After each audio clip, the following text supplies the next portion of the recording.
ആശ്വാസം നേടാം. ഹൃത്തിനുള്ളിൽ ജീവൻ നൽകും വചനം, തിരുവചനം. ഈശോയിൽ സ്നേഹമുള്ളവരെ, വിശുദ്ധ മർക്കോസിൻ്റെ സുവിശേഷം 8-ാം അധ്യായം 1 മുതലുള്ള വാക്യങ്ങളിൽ നാം വായിക്കുന്ന ഭാഗം ഇതാണ്: വീണ്ടും അപ്പം വർദ്ധിപ്പിക്കുന്നു.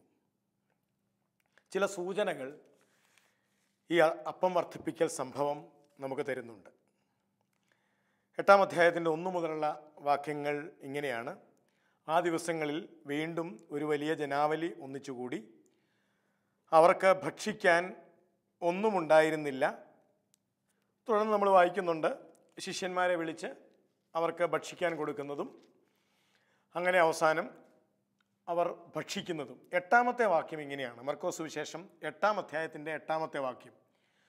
അപ്പം വർദ്ധിപ്പിക്കൽ സംഭവത്തിൽ 8-ാമത്തെ വാക്യം ഇങ്ങനെ പറഞ്ഞാണ് അത് അവസാനിപ്പിക്കുന്നത്: ജനം ഭക്ഷിച്ച് തൃപ്തരായി. ശേഷിച്ച കഷണങ്ങൾ 7 കുട്ട നിറയെ അവർ ശേഖരിച്ചു. വളരെ പ്രധാനപ്പെട്ട ഒരു കാര്യമാണ്.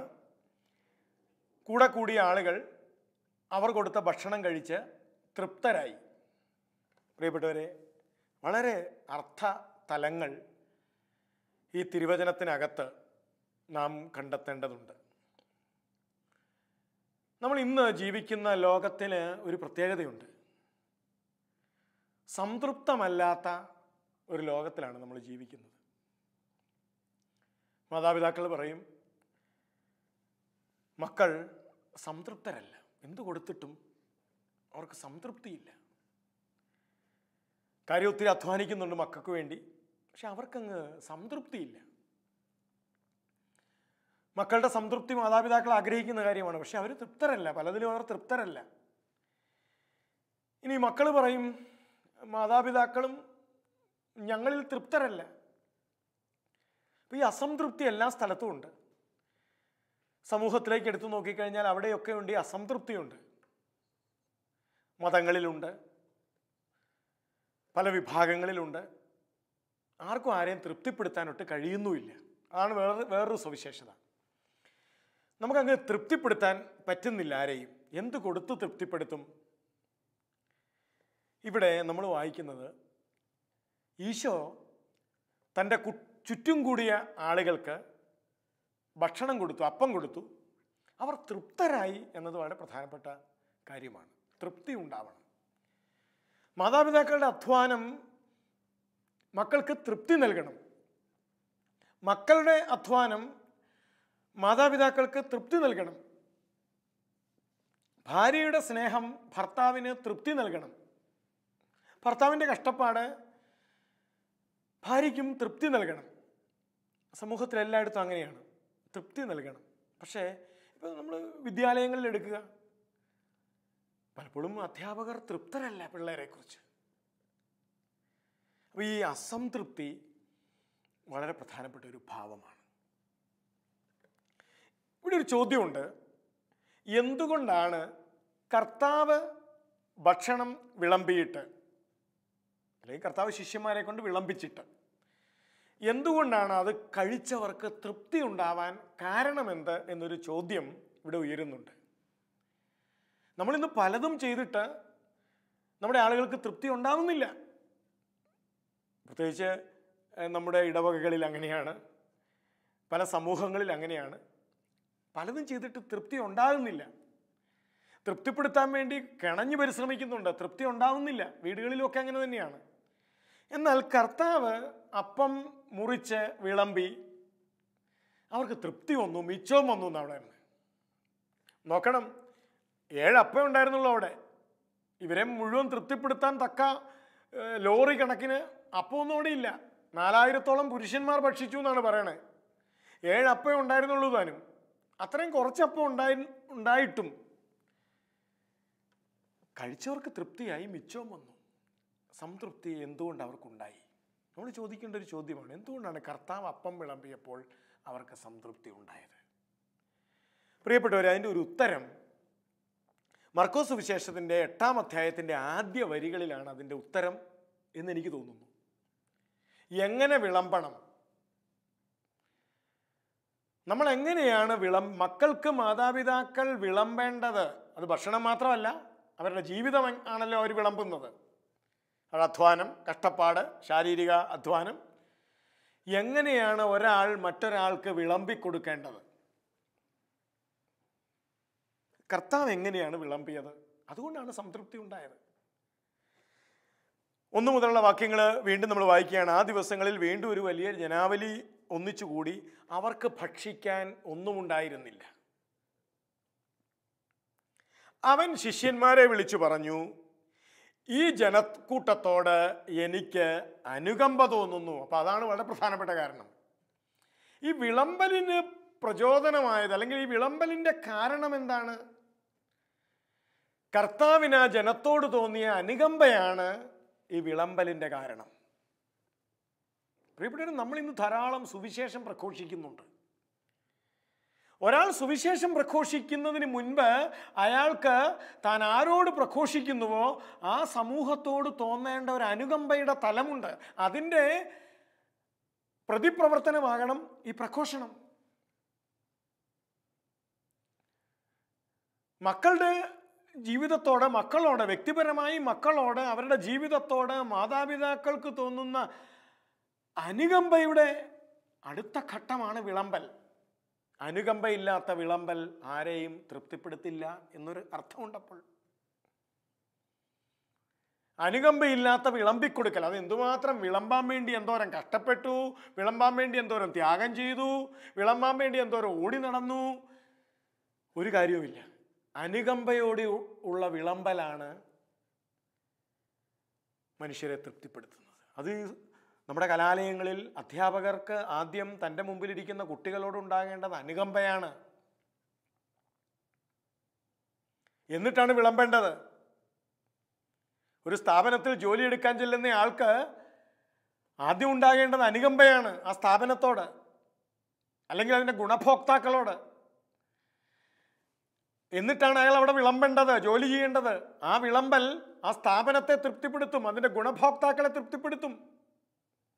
കർത്താവ് സൂചിപ്പിക്കുന്ന ഒരു വിളമ്പൽ ശൈലിയുടെ ആദ്യ പ്രത്യേകത ആർക്ക് വിളമ്പുന്നുവോ അവരോട് തോന്നേണ്ട അനുകമ്പയാണ്.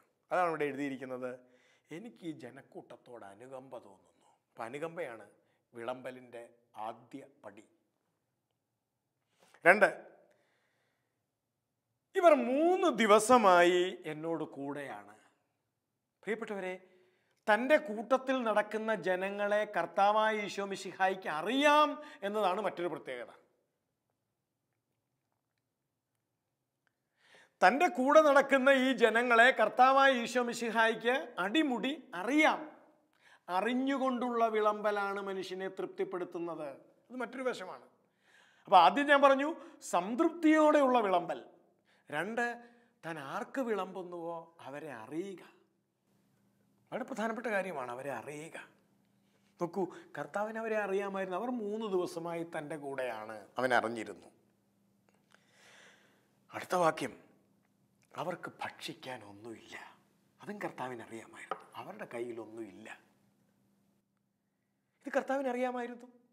അവരുടെ കയ്യിൽ എന്തുണ്ട് എന്തില്ല ഇത് കർത്താവിന് അറിയാമായിരുന്നു.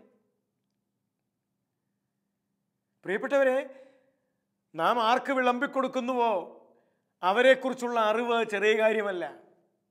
അപ്പോൾ മാതാപിതാക്കൾ മക്കൾക്ക് വിളമ്പിക്കൊടുക്കുന്നവരാണല്ലോ, മക്കൾക്ക് വേണ്ടി മുറിച്ചു കൊടുക്കുന്നവരാണല്ലോ, മക്കൾക്ക് വേണ്ടി ജീവിതം ഒഴിഞ്ഞു വെച്ചവരാണല്ലോ, മക്കൾക്ക് വേണ്ടി സ്വയം ശൂന്യവൽക്കരിച്ച് വിളമ്പുന്നവരാണല്ലോ. 2 ചോദ്യങ്ങൾ അവിടെയുണ്ട്. എത്രത്തോളം എനിക്കെൻ്റെ മക്കളോട് അനുകമ്പയുണ്ട്, അവരുടെ ജീവിതത്തോട്, അവരുടെ കുറവുകളോട്, അവരുടെ ആവശ്യങ്ങളോട് എനിക്ക് എത്രത്തോളം ഒരു അപ്പൻ എന്ന വണ്ണം, അമ്മ എന്ന വണ്ണം ഞാൻ എത്രത്തോളം അനുകമ്പയുള്ള വ്യക്തിയാണ്, വിളമ്പുകാരനാണ്. 2ാമതൊരു ചോദ്യം, ഞാൻ എത്രത്തോളം എൻ്റെ മക്കളെ അറിയുന്നു. വിളമ്പുകാരൻ എന്ന വണ്ണം ഒരു അപ്പൻ, ഒരമ്മ എത്രത്തോളം മക്കളെ അറിയുന്നു. വിളമ്പുകാരൻ എന്ന വണ്ണം ഒരു സുവിശേഷ പ്രഘോഷകൻ എത്രത്തോളം താൻ ആരോട് സുവിശേഷം പങ്കുവയ്ക്കുന്നുവോ അവരെ അറിയുന്നു. എത്രത്തോളം ഞാൻ അവരെ അറിയുന്നു. നേതൃത്വം കൊടുക്കുന്ന ഒരു വ്യക്തി എന്ന വണ്ണം താൻ ആർക്ക് നേതൃത്വം കൊടുക്കുന്നുവോ ആ വ്യക്തികളെ അവരുടെ ഇല്ലായ്മ, അവരുടെ പോരായ്മ, അവരുടെ ദുരിതം, അവരുടെ കഷ്ടപ്പാട്, അവരുടെ ധന്യത, അവരുടെ നന്മ, അവരുടെ കുറവ് ഞാൻ എത്രത്തോളം അറിയുന്നു. അപ്പം അറിഞ്ഞുകൊണ്ടുള്ള വിളമ്പൽ, അനുകമ്പയോടെയുള്ള വിളമ്പൽ, ഇതൊക്കെയാണ് നമ്മുടെ വിളമ്പിക്കൊടുക്കുന്നതിൻ്റെ പിന്നിലുള്ള ചില വശങ്ങൾ.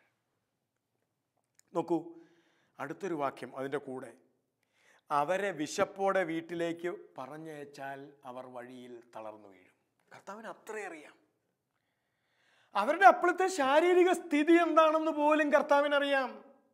അവരെ ഇങ്ങനെ നമ്മൾ പറഞ്ഞയച്ചാൽ അവരിൽ ചിലർ വഴിയിൽ തളർന്നു വീഴാൻ തക്കവണ്ണം അത്രത്തോളം അവരുടെ ശരീരം തളർന്നവരാണ്. കണ്ടോ, അവരുടെ തളർച്ചയുടെ ആഴം പോലും കർത്താവ് അറിയുന്നു.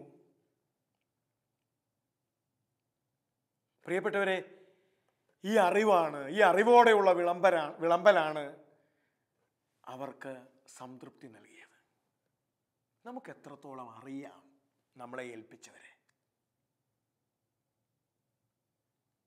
ചില മക്കളെങ്കിലും മാതാപിതാക്കളെ കുറിച്ച് പറയുന്ന പരാതി, എൻ്റെ മാതാപിതാക്കൾക്ക് എന്നെ അറിയില്ലെന്നാണ്.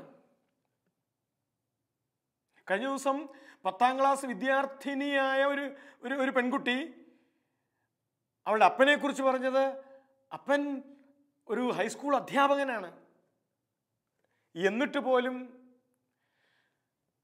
എൻ്റെ പഠനത്തിൽ ഞാൻ നേരിടുന്ന ചില പ്രശ്നങ്ങളെ എൻ്റെ അപ്പൻ അറിയുന്നില്ല എന്നാണ് പറഞ്ഞത്. അറിയുന്നില്ല. എൻ്റെ പഠനത്തിൽ ഞാൻ നേരിടുന്ന പ്രശ്നങ്ങളെ, 10ാം ക്ലാസ്സുകാരിയായ എൻ്റെ പഠനത്തിൽ ഞാൻ അഭിമുഖീകരിക്കുന്ന ചില പ്രതിസന്ധികളുണ്ട്, എൻ്റെ അപ്പൻ, ഒരു അധ്യാപകനായ അപ്പൻ അത് അറിയുന്നില്ല. അതിൻ്റെ ആഴം അപ്പൻ അറിയുന്നില്ല. അതിൻ്റെ വ്യാപ്തി അപ്പൻ അറിയുന്നില്ല. ഈ അറിയാതെയുള്ള വിളമ്പൽ, തന്നെ ഏൽപ്പിച്ചിരിക്കുന്നവരെ അറിയാതെയുള്ള വിളമ്പൽ, അധ്യാപകൻ തൻ്റെ മുമ്പിലിരിക്കുന്ന കുഞ്ഞുങ്ങളെ അറിയണം, അറിഞ്ഞിട്ട് വേണം വിളമ്പാൻ എന്നൊരു സൂചന ഇതിനകത്തുണ്ട്. അവരുടെ ജയപരാജയങ്ങൾ, അവരുടെ വ്യക്തിത്വത്തിൻ്റെ പ്രശ്നങ്ങൾ, അവർ കുടുംബത്തിൽ അനുഭവിക്കുന്ന പ്രതിസന്ധികൾ, ഇങ്ങനെ പലതും അറിയേണ്ടതുണ്ട്. അവർ ഉയർന്നാൽ എന്തോരം ഉയരും, അവർ താഴ്ന്നാൽ എന്തോരം താഴും, എന്തെല്ലാം കാര്യങ്ങൾ അറിയേണ്ടതുണ്ട്. അറിഞ്ഞിട്ട് വിളമ്പുമ്പോഴാണ് താൻ ആർക്ക് വിളമ്പുന്നുവോ അവർക്ക് സംതൃപ്തി നൽകുകയും മിച്ചം വരികയും പെരുക്കുകയും ചെയ്യുന്നത് അറിഞ്ഞിട്ട് വിളമ്പുമ്പോഴാണ്. കർത്താവ് ആ ജനം ഇങ്ങനെ പോയാൽ കുറച്ച് നേരം കഴിയുമ്പോൾ അവർ വഴിയിൽ തളർന്നു വീഴാൻ തക്കവണ്ണം അത്ര ആഴത്തിലാണ് അവരുടെ ക്ഷീണം, ശാരീരിക ക്ഷീണം എന്ന് വിളമ്പുകാരൻ അറിഞ്ഞിരുന്നു. അടുത്ത വാക്യം, ചിലർ ദൂരെ നിന്ന് വന്നവരാണ്. കണ്ടോ, ആ ജനക്കൂട്ടത്തിൽ അവരെവിടുന്ന് വന്നവരാന്ന് പോലും ഈശോയ്ക്ക് അറിയാമായിരുന്നു. ചിലർ ദൂരെ നിന്ന്, എത്ര പേഴ്സണൽ അവയർനെസ് ആണ്, എത്ര ആഴത്തിലുള്ള അവബോധമാണ് കർത്താവിന് വ്യക്തികളെക്കുറിച്ച്. താൻ നയിക്കുന്ന, താൻ ആരോട് സുവിശേഷം പ്രസംഗിക്കുന്നുവോ അവരെക്കുറിച്ചുള്ള കർത്താവിൻ്റെ ആഴത്തിലുള്ള, അവരുടെ പേരും ഊരും ഒക്കെ അറിയുന്ന കർത്താവ്. അവർ ചിലർ ദൂരെ നിന്ന് വന്നവരാണ്. അവരെവിടുന്നാണ് ഇവിടെ ഓടിയെത്തിയത്? കർത്താവ് അത് അറിഞ്ഞിരുന്നു. പ്രിയപ്പെട്ടവരെ, അങ്ങനെ വിളമ്പിയാലേ സംതൃപ്തി വരൂ എന്ന സൂചനയാണ് കർത്താവ് ഇവിടെ തരുന്നത്. എല്ലാ വിളമ്പുകാരോടുമാണ് ഇത് പറയുന്നത്. അവരെ അറിയണം. അവർക്ക് അവരുടേതായ പ്രശ്നങ്ങളുണ്ട്. ഓരോ മനുഷ്യനും അവരുടേതായ ചില ജീവിത സാഹചര്യങ്ങളുണ്ട്. ഓരോ മനുഷ്യനും അവൻ്റേതായ ചില പ്രയാസങ്ങളുണ്ട്. അത് കൊച്ചാവട്ടെ, വലുതാവട്ടെ, ആണാവട്ടെ, പെണ്ണാവട്ടെ, അൽമായനാകട്ടെ, വൈദികനാകട്ടെ, സന്യസ്തനാവട്ടെ, ഓരോരുത്തരെയും അറിഞ്ഞ് അവരുടെ അവസ്ഥകൾ അറിഞ്ഞ് വിളമ്പുക എന്നത് സകല വിളമ്പുകാരോടും കർത്താവായ ഈശോ പറയുന്ന പ്രധാനപ്പെട്ട ഒരു ഉപദേശം ഈ ഭാഗത്തുണ്ട്. അതുകൊണ്ട് എന്തു പറ്റി? അങ്ങനെ വിളമ്പിയപ്പോൾ എന്തു പറ്റി? ഇത്തിരിയെ വിളമ്പാനുണ്ടായിരുന്നുള്ളൂ, ഒത്തിരിയൊന്നും ഇല്ലായിരുന്നു. നമ്മുടെ ഭാഷയെ പറഞ്ഞാൽ ഈ വന്ന 4000-ഓളം വരുന്ന പുരുഷന്മാരുടെ കൈവെള്ളയിൽ ഒരു നുള്ളു പോലും വെച്ചു കൊടുക്കാനുള്ള അപ്പം അവരുടെ കയ്യിലില്ല. 7 അപ്പം ചുമ്മാ നുള്ളി വെച്ചു കൊടുത്താൽ പോലും ഈ 4000 പേരുടെ കൈവെള്ളയിൽ നുള്ളി വെച്ചു കൊടുക്കാനുള്ള അപ്പം ഇല്ലെന്നത്. എന്നിട്ടും ഈ 7 അപ്പം വിളമ്പിയിട്ട് അവർ തൃപ്തരാവുകയും മിച്ചം 7 കുട്ട തൃപ്തരായിട്ട് മിച്ചം 7 കുട്ട എടുക്കാൻ തക്കവണ്ണം അവർ സംതൃപ്തരായി. അതാണ് പ്രധാനപ്പെട്ട കാരണം വിളമ്പിയത് അനുകമ്പയോടെയാണ്. 2, അവരെ അറിഞ്ഞുകൊണ്ടാണ് വിളമ്പിയത്. പ്രിയപ്പെട്ടവരെ, കൂടെയുള്ളവരെ അറിഞ്ഞു വിളമ്പുക എന്നത് കർത്താവിൻ്റെ ജീവിത ശൈലിയായിരുന്നു. അതാണ് ഇന്ന് നമ്മളും സ്വീകരിക്കേണ്ടത്. നമ്മുടെ വീടുകളിലും നമ്മുടെ സ്ഥാപനങ്ങളിലും ഒക്കെ നമ്മൾ സ്വീകരിക്കേണ്ട, നമ്മുടെ സുവിശേഷ പ്രഘോഷണ മേഖലകളിലും ഒക്കെ നമ്മൾ സ്വീകരിക്കേണ്ടത് കൂടെയുള്ളവരെ അറിഞ്ഞ്, കൂടെയുള്ളവരോട് അനുകമ്പ തോന്നി അങ്ങനെ വിളമ്പുക എന്നത് തന്നെയാണ് നമ്മൾ സ്വീകരിക്കേണ്ട ശൈലി. വിശുദ്ധ മർക്കോസിൻ്റെ സുവിശേഷം 14-ാം അധ്യായത്തിൻ്റെ 37-ഉം 38-ഉം വാക്യങ്ങൾ വളരെ സുന്ദരമായ വാക്യമാണ്. 14-ാം അധ്യായത്തിൽ ഈശോ ഗെത്സമൻ തോട്ടത്തിൽ പാടുപീഡ സഹിക്കുകയാണ്. അവൻ അസ്വസ്ഥനാകാനും പര്യാകുലനാകാനും തുടങ്ങി എന്നൊക്കെ പറയുന്നത് ആ ഭാഗത്താണ്. 37-ാമത്തെ വാക്യത്തിൽ കർത്താവ് പ്രാർത്ഥനയ്ക്ക് ശേഷം, കർത്താവിൻ്റെതായ പ്രശ്നങ്ങളുണ്ട്. ഒരു മനുഷ്യൻ എന്ന വണ്ണം അവൻ നല്ല പ്രതിസന്ധിയിലുമാണ്. ആ പ്രശ്നങ്ങളോടുകൂടി അവൻ ഇറങ്ങി വരുമ്പോൾ കാണുന്ന കാഴ്ച വളരെ നന്ദികേടിൻ്റെ കാഴ്ചയാണ്. തൻ്റെ ശിഷ്യന്മാർ ഉറങ്ങുന്നു.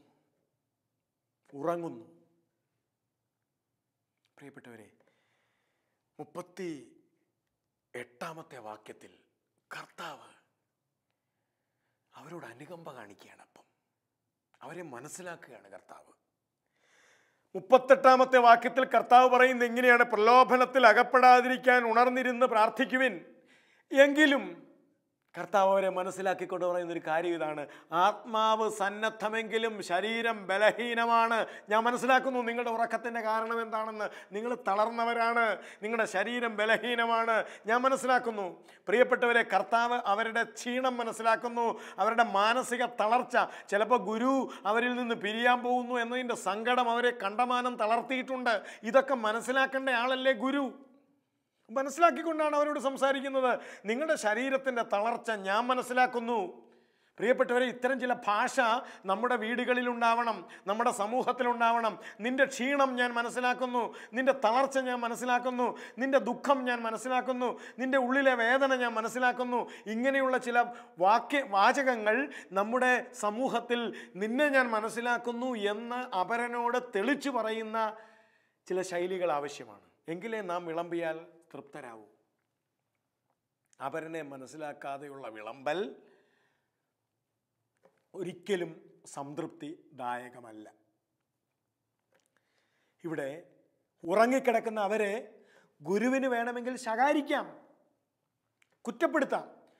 ഇതൊന്നും ചെയ്യാതെ അവരെ മനസ്സിലാക്കുന്നു എന്നത്, അവരുടെ ക്ഷീണം മനസ്സിലാക്കി അവരോട് അങ്ങനെ തന്നെ നിങ്ങളുടെ ശരീരം ബലഹീനമാണ്, ഞാൻ മനസ്സിലാക്കുന്നു എന്ന് പറയുമ്പോൾ കർത്താവിലെ വിളമ്പുകാരൻ എന്ത് സംതൃപ്തി തരും അവൻ്റെ വിളമ്പിന്.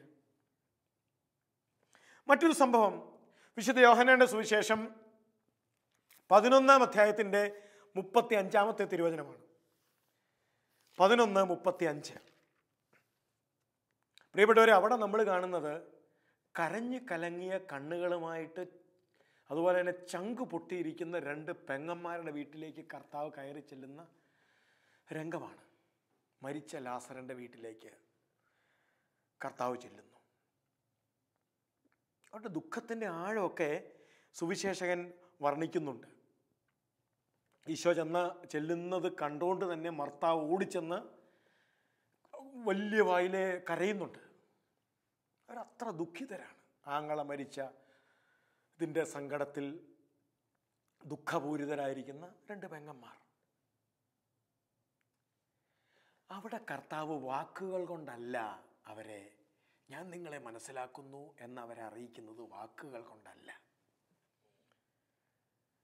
അപ്പോൾ നമ്മൾ ആർക്ക് വിളമ്പിക്കൊടുക്കുന്നുവോ, ആരെയാണോ നമ്മൾ ശുശ്രൂഷിക്കുന്നത്, ആരെയാണോ നമ്മുടെ സൂക്ഷ്മത്തിന് ഏൽപ്പിച്ചിരിക്കുന്നത്, അവരോട് അനുകമ്പയോടെ പെരുമാറുക എന്നതും അവരെ അറിയുക എന്നതും, അവരുടെ ദുഃഖം, അവരുടെ സങ്കടത്തിൻ്റെ ആഴം, അവരുടെ പരിമിതി, ഇതൊക്കെ അറിഞ്ഞ് അവരോട് ഇടപഴകുക എന്നതും ഈ വിളമ്പിക്കൊടുക്കലിൻ്റെ ആദ്യപടിയാണ്. എന്നിട്ടേ വിളമ്പാവൂ.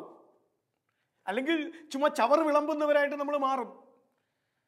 തവിട് വിളമ്പുന്നവരായിട്ട് നമ്മൾ മാറുമല്ലെങ്കിൽ, കാര്യം നമ്മൾ കിടന്ന് അധ്വാനിക്കുന്നുണ്ട്, പാടുപെട്ടൊക്കെ വിളമ്പുന്നതാണ്, പക്ഷെ അത് വെറും തവിടായിത്തീരും.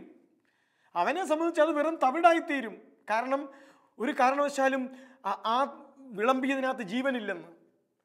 കർത്താവ് ഈ വീട്ടിൽ വന്നു നിന്നിട്ട് 35-ാമത്തെ വാക്യത്തിൽ ഇങ്ങനെയാണ് എഴുതി വച്ചിരിക്കുന്നത്: യേശു കണ്ണീർ പൊഴിച്ചു. മറ്റു ചില വിവർത്തനങ്ങളിൽ അതിനേക്കാൾ സുന്ദരമായ വാക്യമാണ് അവൻ കരഞ്ഞു. അതായത് കരയുന്നവരുടെ കൂടെ നിന്ന് അവനും കരഞ്ഞു എന്നാണ് അവിടെ എഴുതിയിരിക്കുന്നത്.